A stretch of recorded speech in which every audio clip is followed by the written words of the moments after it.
Segundo Fajardo, as pessoas passam mais de 87% do seu tempo em ambientes fechados, e talvez esses espaços não sejam tão apropriados para elas. Trabalho, escola, casa, templos, igrejas, academias, estamos constantemente em ambientes fechados. Alguns estudos indicam que a qualidade do ambiente tem efeitos positivos a curto, médio e longo prazo na vida, saúde e produtividade das pessoas que o ocupam.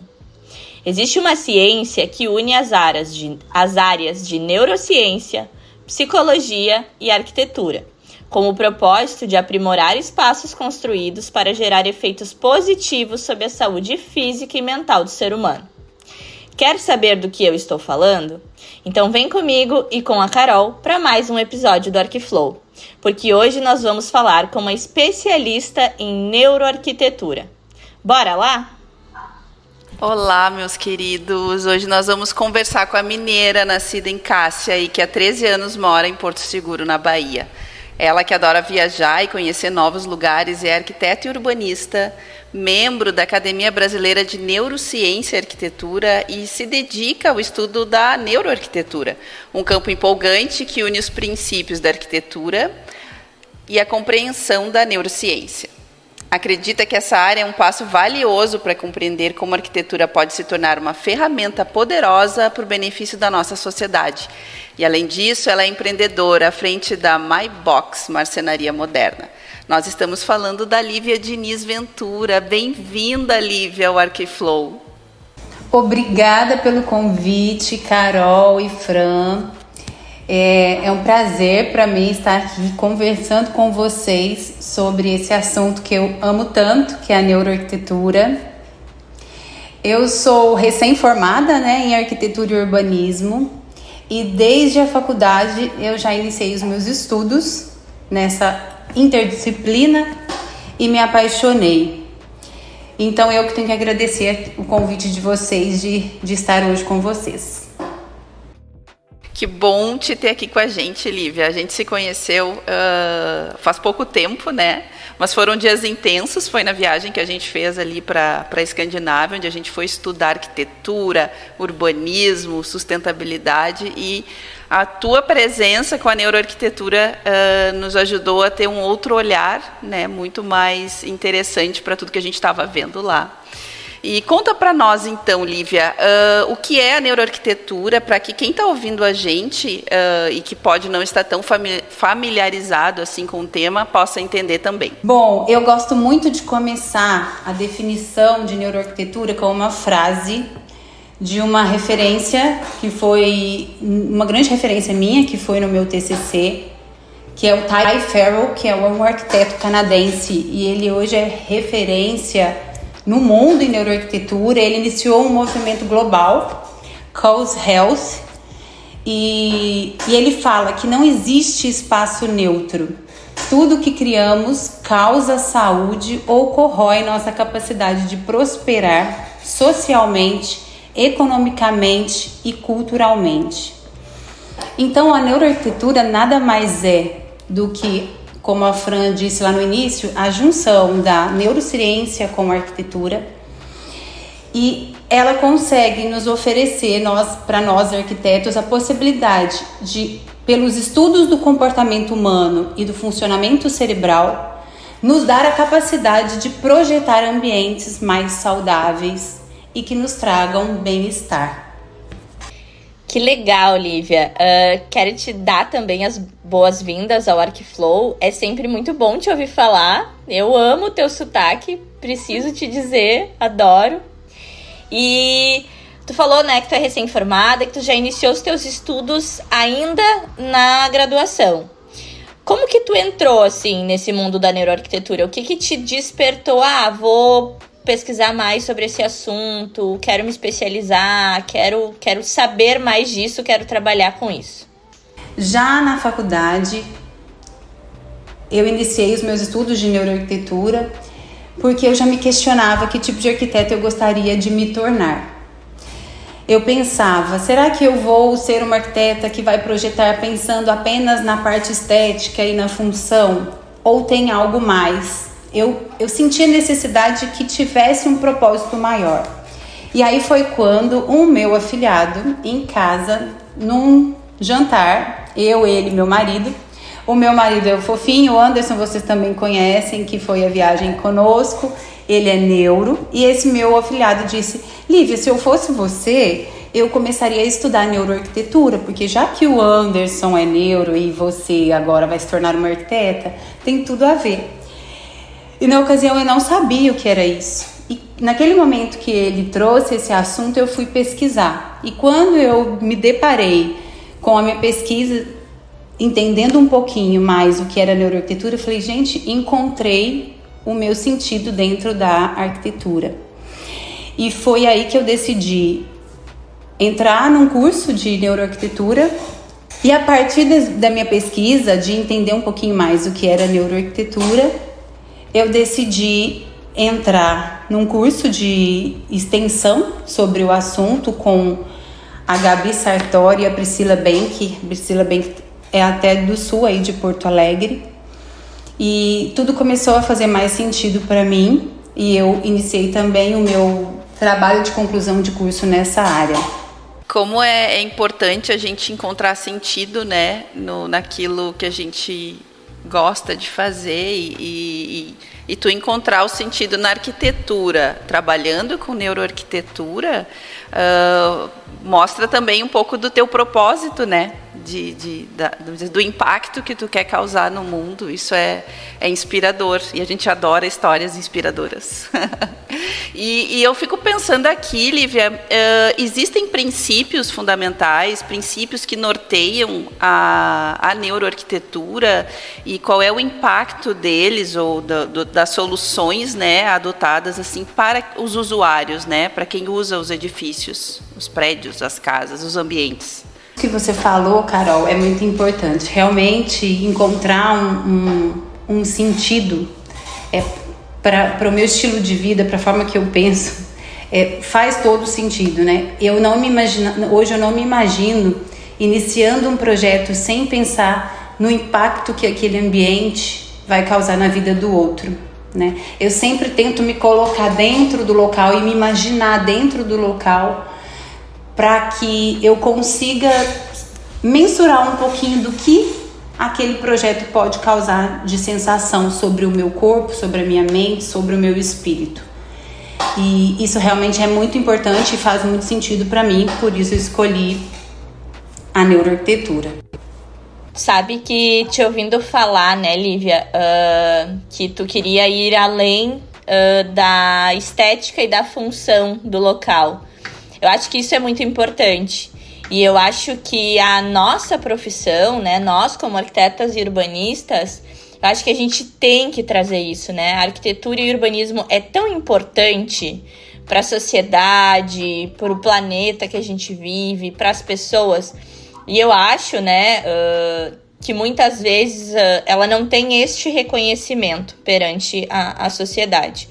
Uma coisa que eu lembrei agora, enquanto te ouvia falar, é que recentemente, né, eu estive durante um longo período de anos acompanhando uma pessoa muito importante na minha vida que esteve hospitalizada por muito tempo, né, fazendo um tratamento longo.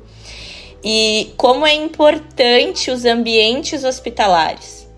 E eu lembro que isso foi uma das primeiras conversas que eu tive contigo e com o Anderson, lá quando a gente estava em Estocolmo, já nos primeiros dias, né? Que foi algo que vocês trouxeram muito forte na apresentação de vocês para o grupo.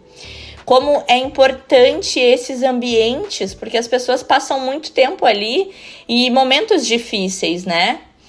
Então, eu acho assim que isso está muito ligado à neuroarquitetura, né? Para as pessoas poderem entender assim de uma forma muito simples. São nesses espaços, né? A sensação que traz para a pessoa, seja de acolhimento, seja de poder olhar para fora da janela, por exemplo, e tu poder enxergar, né? Num desses hospitais que a gente passou durante esses 5 anos, tinha uma janela que ela tinha um brise metálico na frente. Para quem não sabe o que é brise é uma proteção que se coloca do lado de fora da janela para proteger da incidência direta de sol, né? Ou então de luz em determinados horários. Mas aquele brise, ele era todo furadinho, assim. Então não dava para ver pro lado de fora. E aí um dia ele disse, tem como me trocar de quarto? Porque eu quero ver o céu. Quero ver o céu azul, quero ver o espaço lá fora. Então, como os ambientes, né, e a conformação como o ambiente está, influencia na vida das pessoas. E eu acho que isso a gente pode falar de escolas também, de vários ambientes, né? Então, assim, quando a gente pensa em neuroarquitetura, existe algo assim, quando tu vai elaborar um projeto, por exemplo, de neuroarquitetura, né? O que tu te baseia para pensar, assim? É isso que você falou, Fran, é muito importante. Hoje a neuroarquitetura, ela nos traz a possibilidade de entender que o ambiente, ele impacta totalmente no nosso comportamento e no funcionamento do nosso cérebro. Então, você deu o exemplo de um hospital. Gente, como é importante que dentro de um hospital, que o ambiente hospitalar impacte de forma tão positiva na recuperação daquele paciente. E hoje a gente tem ferramentas para que a gente aplique, né, da neuroarquitetura num ambiente hospitalar, por exemplo. Então, a gente tem a psicologia das cores. Eu vou falar depois um pouquinho sobre 7 variáveis que a gente utiliza na aplicação de projetos de neuroarquitetura. Então, uma delas, dentro de um hospital, é a psicologia das cores. A gente sabe que a cor branca, ela é uma cor que traz calma, mas também é uma cor que, a depender de muitas patologias, ela não ajuda numa recuperação rápida, porque eu preciso de um laranja que cause um pouco mais de ativação celular. Então, hoje a gente já tem, dentro da neuroarquitetura, trabalhos comprovando isso no âmbito das cores, por exemplo. Agora, puxando para outra variável, que é a iluminação natural, também a gente hoje já tem trabalhos demonstrando que a entrada de luz natural acelera a recuperação do paciente. Então, um paciente que vai ficar 1 mês internado na UTI, se ele tiver uma janela que ele possa ver o dia, né, amanheceu, entardeceu, anoiteceu, e que ele possa visualizar o dia e a noite. Então, hoje já tem trabalhos comprovando que a recuperação do paciente dentro de uma UTI, por exemplo, é muito mais rápido se ele consegue visualizar o dia e a noite. Falando um pouquinho também de um ambiente como escola, por exemplo, né, a gente sabe que também, utilizando as ferramentas da neuroarquitetura, a gente pode melhorar a memória, a concentração, o aprendizado dessas crianças e desses estudantes. E puxando também para o lado corporativo, né, um empresário que queira que os seus funcionários ou colaboradores produzam mais, a gente também consegue, com ferramentas da neuroarquitetura, aplicar isso no ambiente corporativo e trazer resultados financeiros positivos também para o empresário. É uma parte da arquitetura que ela é extremamente interessante porque existe, né? A neuroarquitetura existe, ou estamos usando ela ou não estamos usando ela a nosso favor. Então, ter esse conhecimento e essa disciplina dentro dos projetos, todos eles, né, todos os espaços que a gente habita, a gente pode tirar vantagem, né, porque a gente pode estar intencionalmente trabalhando esse impacto no comportamento e nas reações que provoca a nível cerebral. Acho que isso é interessantíssimo. E para ver como a arquitetura é ampla, né? Como a gente pode fazer, trabalhar de diferentes formas, em diferentes atuações com a nossa profissão. Somos apaixonadas, né? Por isso tudo que a gente pode fazer. Mas muito legal isso tudo, Lívia. Eu ia te perguntar de algum exemplo, né, de projeto, mas tu acabou de dar 3 exemplos aí muito legais sobre a aplicação da neuroarquitetura em hospitais, escolas e ambientes corporativos, e em residências não deve ser diferente, né? Bom, Carol, foi bom você tocar nesse assunto sobre residências, porque muito se fala em projetos com aplicação de neuroarquitetura nos ambientes que a gente citou atrás, mas pouco se fala nas residências. Inclusive, eu escolhi me aprofundar, né, com ênfase na neuroarquitetura, com ênfase nas residências, porque a gente pode sim utilizar todas as ferramentas da neuroarquitetura para que, por exemplo, quando cheguemos em casa, a gente consiga realmente ter um relaxamento que a gente necessita após um dia inteiro de trabalho. Então, quando eu vou me alimentar, né, eu tenho uma cozinha, qual é a cor predominante da minha cozinha? Isso também vai impactar na minha dieta, na minha saúde. Ou seja, a gente pode, com as ferramentas da neuroarquitetura, aplicar em todos os ambientes da nossa casa, para que traga bem-estar e saúde nas residências também.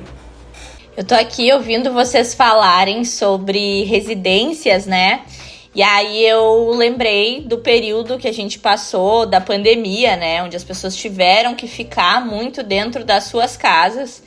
E teve muitas pessoas que começaram a reformar tudo, né? Justamente por passar muito tempo dentro de casa e também para ter que adaptar a uma nova rotina, né? De filhos em casa, do trabalho home office.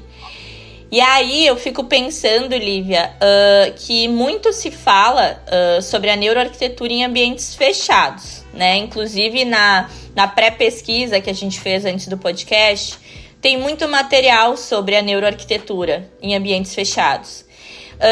Existe como a gente aplicar a neuroarquitetura em ambientes abertos, espaços urbanos, espaços de convivência social que sejam assim localizados nas nossas cidades, né? Sei lá, praças, orlas, espaços de contemplação e até mesmo assim existe, né, a questão dos comércios que têm áreas externas, né?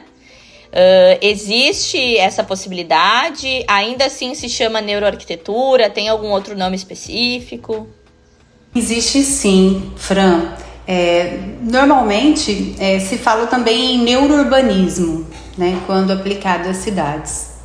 Mas deixando claro também que neuroarquitetura ele é um termo popular, tá? O termo correto é neurociência aplicada à arquitetura. Então, se a gente for levar para áreas externas e urbanismo, seria neurociência aplicada ao urbanismo. Sim. Então, tem essa possibilidade também. Quando a gente estava falando um pouquinho dos princípios da neuroarquitetura, que a Carol citou lá atrás, a maior verdade, né, a verdade fundamental da neurociência aplicada à arquitetura é que hoje nós conseguimos, através de pesquisas, sim entender que o cérebro, o funcionamento cerebral, ele pode se modificar com o impacto de um ambiente específico. E dentro desse entendimento hoje que é possível, que a neurociência nos trouxe, a gente pode trabalhar com 7 variáveis. E eu vou citar elas aqui para dar um exemplo de aplicação nas cidades, Fran. Então, a gente pode utilizar iluminação, biofilia, formas, aromas, sons, cores e personalização. Então, vamos dar um exemplo de uma aplicação de neuroarquitetura na cidade. A iluminação de uma cidade, como ela é? Ela é fria, ela é quente, ela condiz com o nosso ciclo circadiano, né? Porque nós temos um ciclo de fisiologia do nosso organismo e ele depende muito da luz. Então, escurece 6 horas da tarde e a luz artificial, que cor ela vai ser? Ela vai impactar como? No nosso relaxamento, porque depois que escureceu nós temos que relaxar, nós temos que desestressar, nós temos que preparar o nosso organismo para dormir e ter um sono de qualidade, que isso tudo nos traz saúde, impacta na nossa saúde e nosso bem-estar. Então, um exemplo desse de aplicação nas cidades seria qual tipo de iluminação artificial utilizar nas nossas cidades. Né? Biofilia é tudo que remete ao natural, não é só planta, né? Eu tenho o paisagismo de uma praça, por exemplo, também é uma aplicação de neuroarquitetura que vai trazer bem-estar ao usuário. Se eu tenho uma praça com formato arredondado, a gente sabe hoje que tem trabalhos que comprovam que os formatos arredondados são mais atraentes e trazem mais bem-estar ao usuário. Então eu vou fazer uma praça com um banco redondo, isso também é uma aplicação dentro de um projeto de urbanismo. Sons, aí a gente pode, né, a gente acabou de chegar aí dos países nórdicos, a gente quase não escuta os sons de carros, o ruído das cidades grandes, então eles se preocupam muito com isso. Nós ainda não temos, né, todas as possibilidades de aplicar isso no Brasil, mas também é uma forma de aplicar neuroarquitetura, né? Como está o som da cidade grande, porque a cidade ela provoca um estresse. Hoje os espaços urbanos, eles se tornaram espaços de transitar, né?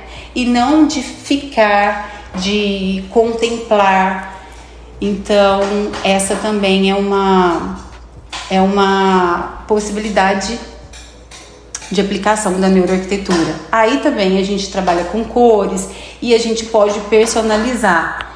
Eu tô num bairro de uma comunidade específica. Qual é o público dali? Eu quero atrair crianças, eu quero atrair famílias que vá com seus filhos durante o final da tarde no parquinho.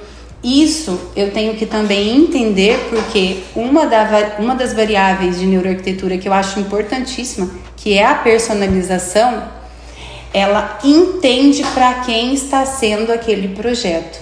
Isso é fundamental, porque também quando a gente fala de neuroarquitetura, cada indivíduo é único, né? Para mim, algo pode trazer um conforto para o meu cérebro maravilhoso, já para a Fran isso pode ser diferente, para a Carol também pode ser diferente.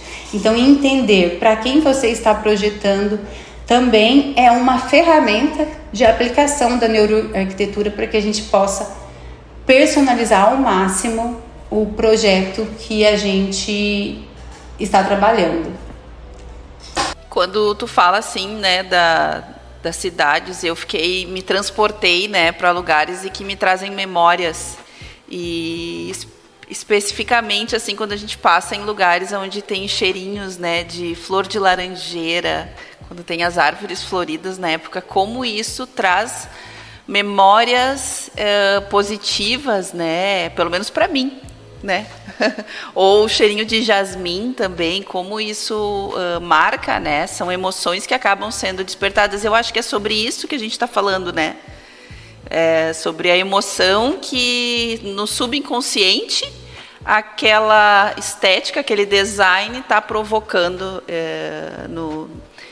em cada pessoa. Isso é isso que é neuroarquitetura. Eu acho que eu estou conseguindo pegar, né? Porque não é a minha especialidade. Eu estou aprendendo contigo hoje aqui, eu e a Fran, né, Fran? E isso é bem bom para todo mundo saber, né? Que as escolhas que estão sendo feitas para cada parte da casa da gente, do escritório, dos lugares que a gente habita, ou como profissionais, os colegas que estão nos ouvindo, espaços que a gente produz, isso está causando emoção, né? Ou está oprimindo, ou está inspirando, ou está querendo, que nem tu comentou da questão de dar mais fome. Imagina uma cozinha amarela e vermelha, gente, isso deve dar muita fome, né? E Lívia, eu vou te pedir assim, garanto que tem gente pensando, bom, ok, agora eu quero aqui na minha casa, vamos mergulhar na casa das pessoas, né? O que é uma solução simples de neuroarquitetura que seja um coringa, que funcione para a maioria, vamos dizer assim, das pessoas, e que elas possam trazer para suas casas e dizer, eu vou colocar isso na minha casa e vai fazer com que esse ambiente, a minha sala, me dê sensações melhores. Tu teria alguma dica assim certeira?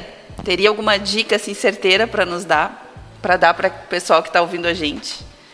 Eu posso sim dar dicas de como a gente aplicar a neuroarquitetura nas nossas casas de forma simples. Então vamos trazer uma variável que é a biofilia. Se eu conseguir, a biofilia é todos os materiais que remetem ao natural. Então se eu trago um móvel de madeira ou dentro da minha sala um painel da TV que tem uma textura madeirada. E interessante, gente, que não precisa ser madeira de verdade. Hoje nós temos estudos comprovando que o aspecto que remete ao natural, por exemplo, uma foto de uma planta, ela também já consegue provocar um bem-estar no cérebro. Então ela impacta também de forma positiva. Então eu posso trazer um quadro de uma grande árvore, uma paisagem linda. Isso é uma forma de trazer a biofilia para dentro de casa, ou o móvel amadeirado, ou com aspecto de pedra natural. Então, umas 3 dicas aí que eu posso incorporar, né, de materiais dentro da minha casa. Formas, eu posso também, agora a gente tá super na moda as formas arredondadas. Eu vou comprar um sofá novo, então eu posso comprar um sofá com formato arredondado. Também traz bem-estar ao cérebro. O nosso cérebro gosta das formas arredondadas.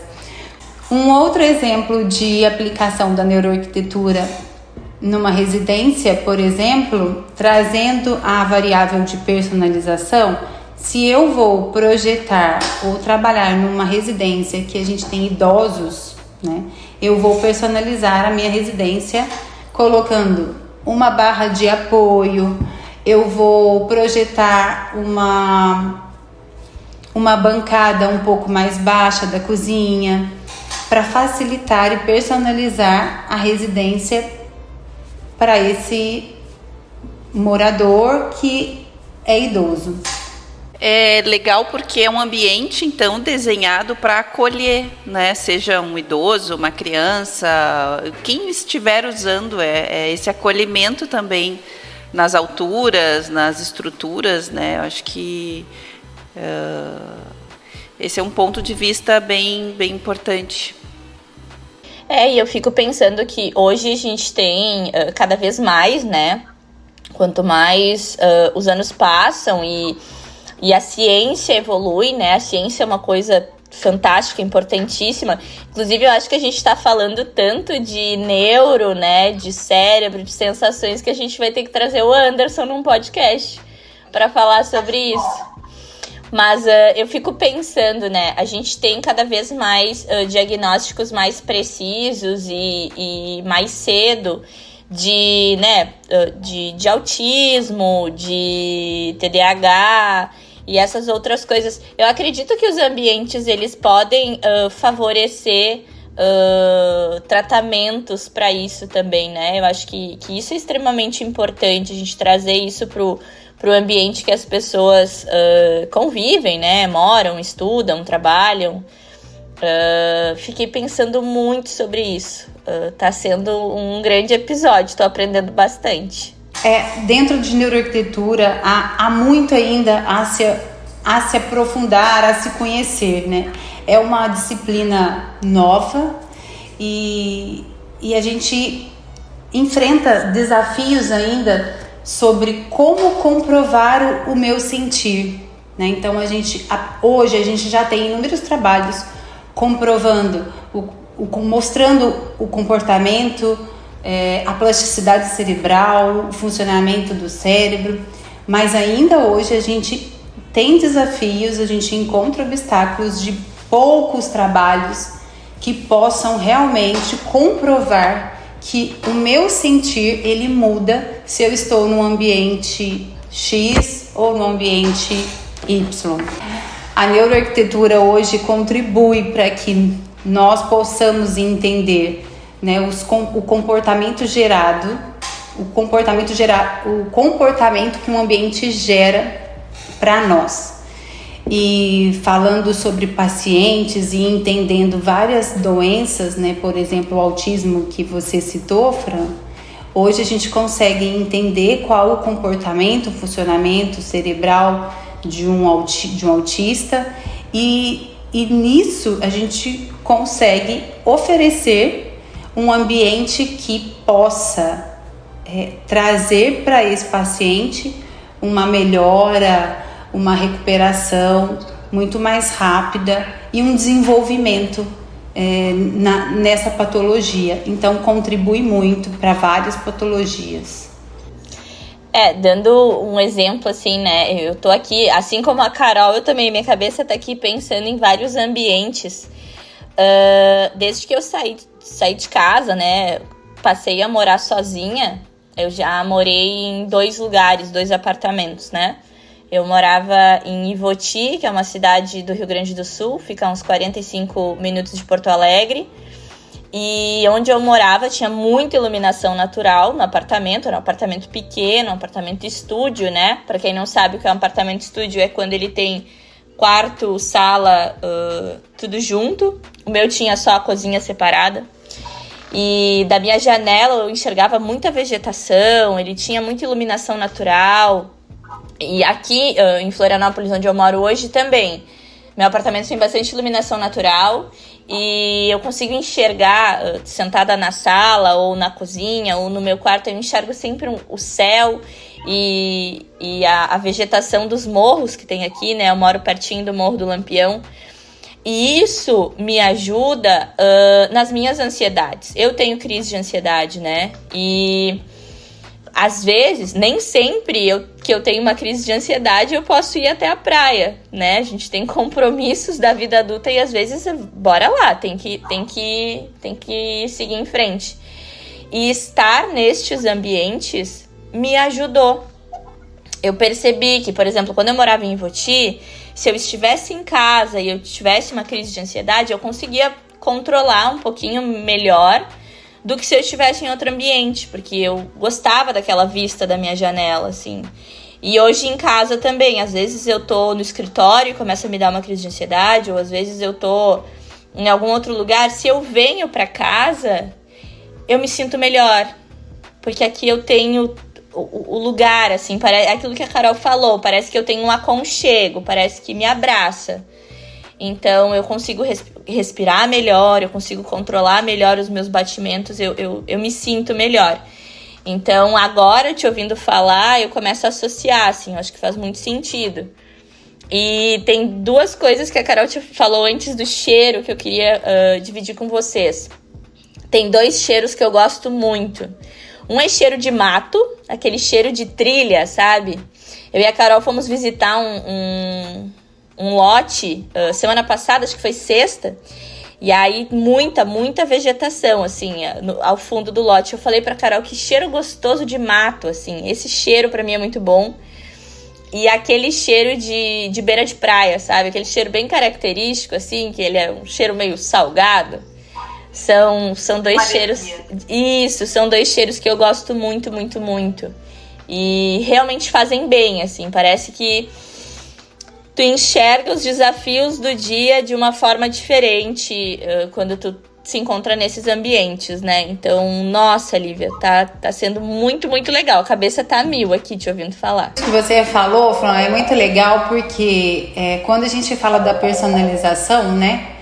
Você tá contando uma história sua, de uma memória sua, que remete tranquilidade, paz, quando você sente o cheiro da maresia e do mato, né? Então isso é muito seu e é muito importante, né? A gente deve considerar dentro de neuroarquitetura, considerar essa as suas características individuais, né? Porque é só da Fran. Então, para você traz essas memórias muito enraizadas e fortes lá do passado, e isso te traz segurança.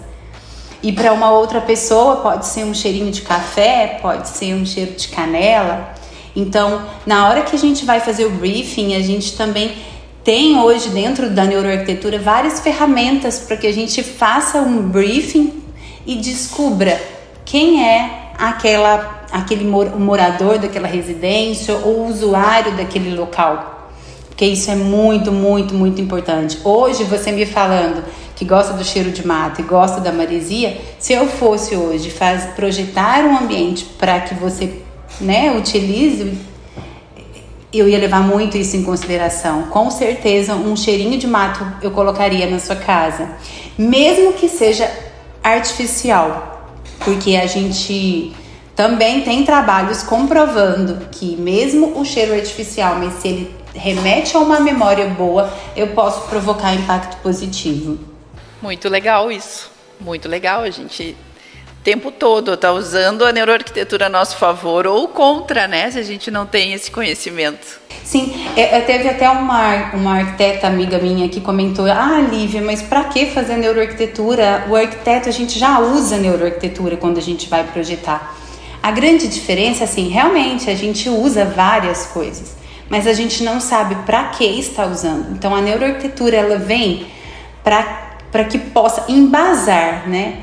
Eu vou ter essa escolha projetual de utilizar essa cor, de utilizar uma biofilia, para quem, o porquê, o que eu quero provocar. Então eu sou muito mais assertivo, muito mais assertivo.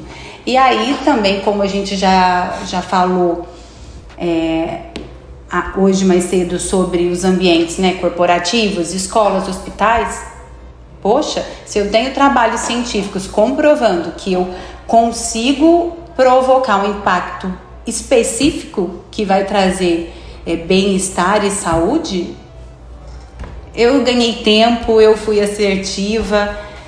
Então é isso, neuroarquitetura a gente precisa entender, porque ela oferece essa possibilidade de nos deixar explícito que isso ocorre sim, porque tem um trabalho que comprova que funciona. E Lívia, tu comentou, né, que a neurociência aplicada à neuroarquitetura, que é popularmente chamada, né, a neurociência aplicada à arquitetura, que é popularmente chamada de neuroarquitetura, ela é nova, né, é uma ciência nova. Eu, inclusive, pelo menos quando eu me formei, né, me formei fazem 5 anos, eu não tive nenhuma abordagem dessa na academia, né, na faculdade. Espero que agora os currículos já venham englobando isso, porque acho que é extremamente importante. Mas por ser algo novo, assim, existem obstáculos no mercado de trabalho e no mercado da arquitetura que tu identifique, assim? E se existem, tu acha que a gente consegue superar mostrando, né, a importância? Como é que é, sabe, a aceitação do cliente, assim, quando tu fala sobre neuroarquitetura? O maior obstáculo, na minha opinião, é a falta de conhecimento, né? Porque é difícil você explicar o que você sente. Então, até quando eu fui apresentar o meu trabalho de conclusão de curso, eu fui com uma bota prateada. Eu queria, já no início da minha apresentação, causar um impacto, mas eu não sabia como. Então eu fui de roupa social e fui com uma bota prateada. E aí a banca falou: que isso? Aí eu falei: que bom que eu consegui causar um impacto em vocês. E é disso que eu quero falar hoje. Então, o sentir, como eu provoco um sentimento, é difícil a gente mensurar. Então, o maior obstáculo hoje na neuroarquitetura é explicar para o cliente, né, que existe sim um impacto e eu posso mudar o sentir de um usuário. Agora, como eu explico isso para ele? Então, hoje a gente ainda tem poucos trabalhos, né, para que a gente possa, de como usar como ferramentas para embasar e explicar isso para o cliente. Então, o maior obstáculo hoje é a falta de conhecimento e falta de trabalhos. Então, a gente precisa disseminar esse assunto para que cada vez mais estudantes de arquitetura dentro das academias possam se interessar pelo assunto, possam estudar e possam ajudar a produzir mais trabalhos.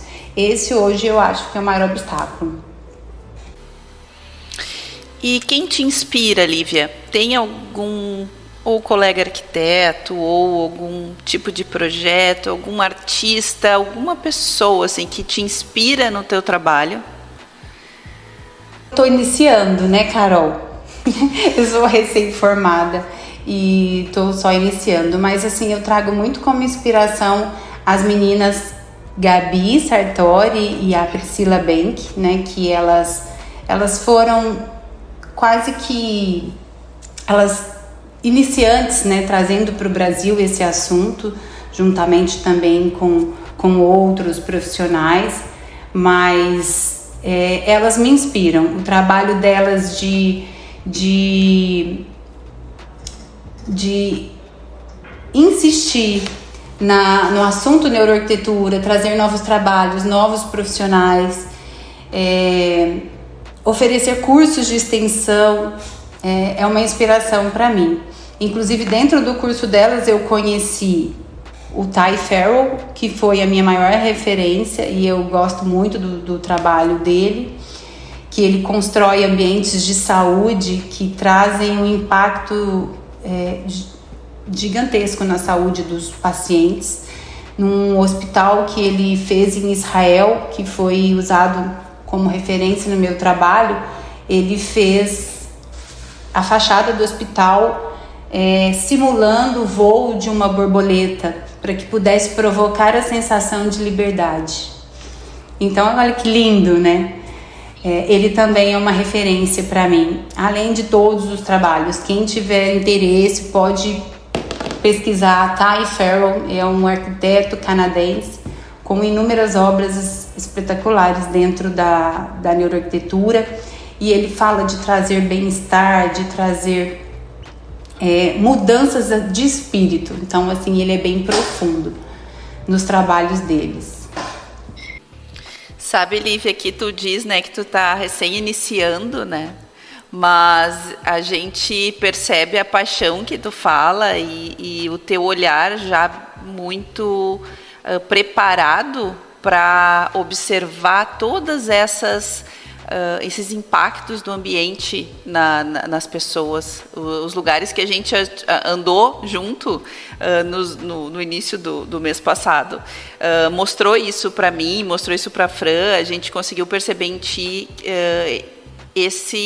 essa paixão que tu tem, e isso é gigante em ti, né? Então, que bom que tu está iniciando. Eu imagino daqui a pouco onde é que isso tudo vai dar, né? É muito legal te ver falando e a tua inspiração, porque quando pessoas apaixonadas falam sobre aquilo que gostam, né? Isso gera um impacto que a gente não tem, efeito borboleta positivo.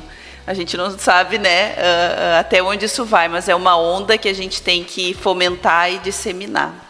É esse o propósito do Arquiflow, né? É isso aí que a gente está fazendo aqui, disseminar coisas boas, né, dentro do nosso universo.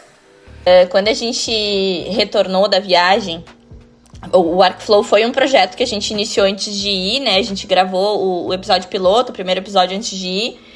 E aí, quando a gente voltou da viagem, a gente sentou e conversou. Não, a gente precisa trazer esse assunto, porque realmente tu fez com que a gente se apaixonasse pelo tema, né? Nos 15 dias ali que a gente passou junto.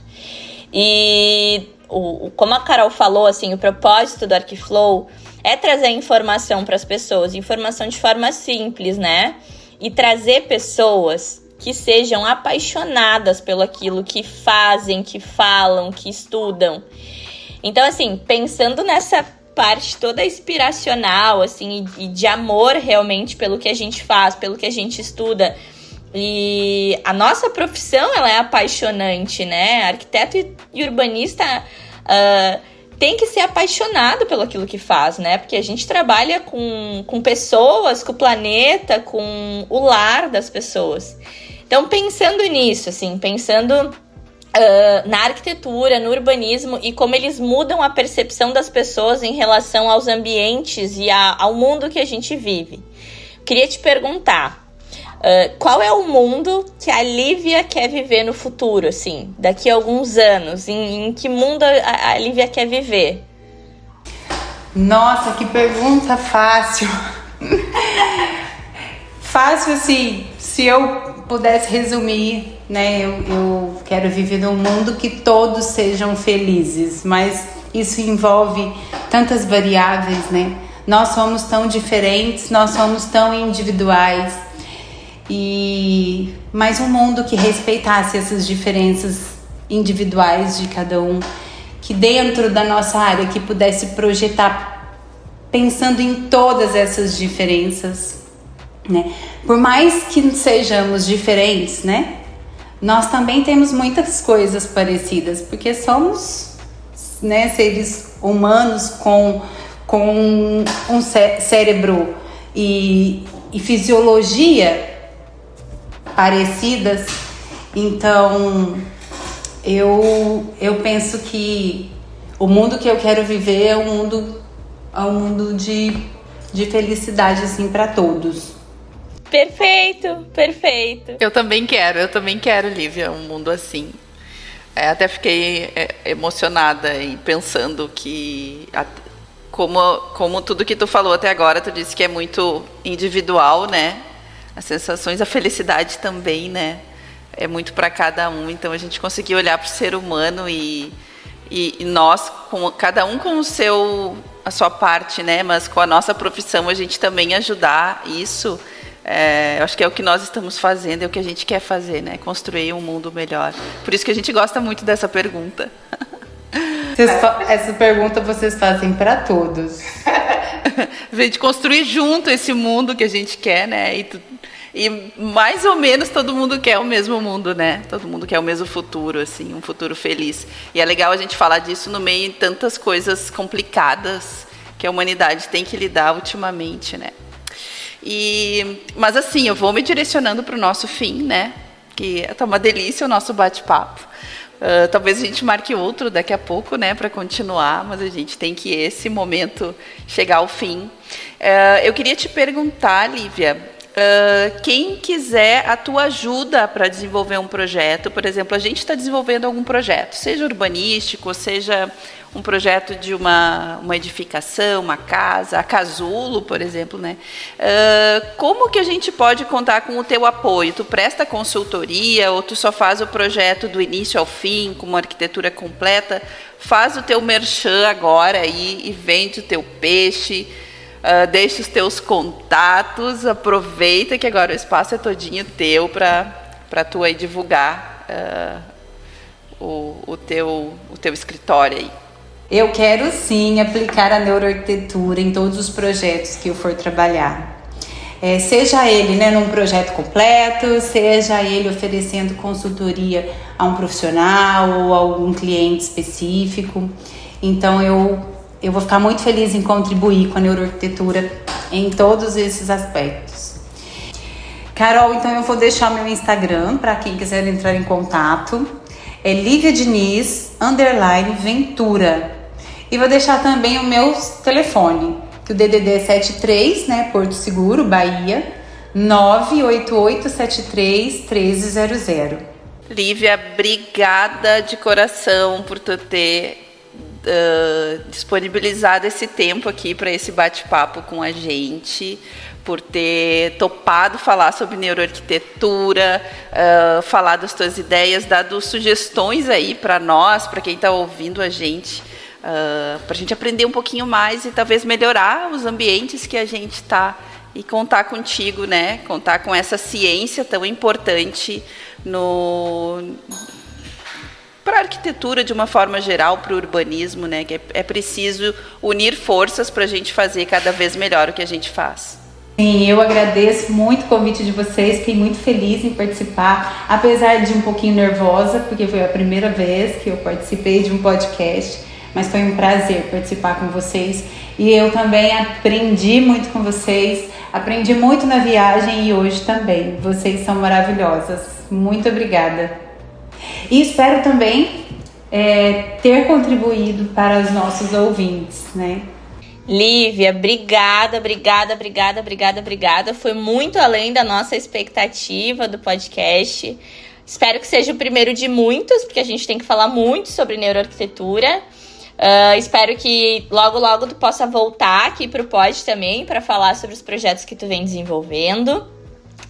A gente estava morrendo de saudade. Não que a saudade a gente tenha matado ela completamente, mas espero que logo a gente esteja juntas presencialmente, né, com o Anderson também. E quero deixar aqui, lembrar os nossos ouvintes, né, das nossas redes sociais. Nós temos a rede social da Telos, que é @telosurbanismo. Temos a rede social da Casulo, que é @casulomodular. Temos também o meu Instagram, que é Eu Sou a Fran. O Instagram da Carol, que é @carolesteves.arc.